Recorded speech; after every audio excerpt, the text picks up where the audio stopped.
So guys, for the first step, you want to head over to search and then type in registry editor. Click on it and then click on yes. So now once you're on this, you can follow everything I'll be doing up here. So first we're going to be expanding HG classes root, and then you want to scroll down and expand directory.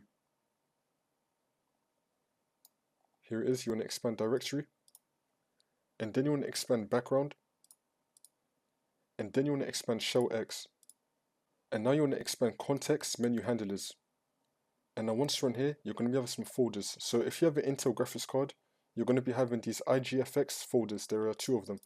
If you have an NVIDIA graphics card, you're going to be having this one, the NCCPD desktop context. Now I just added in these 3 folders, so you're not going to get all 3 of them, but you're just going to get the folders depending on what graphics card you have. So again, if you have Intel, you're going to be getting these ones, the IGFX, both of these. If you have NVIDIA, you're going to be getting this one, the NCCPD. So now once you find these folders, you just want to delete them.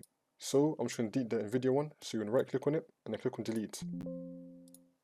Now once you've done that, you just want to restart your computer and then the problem should be fixed.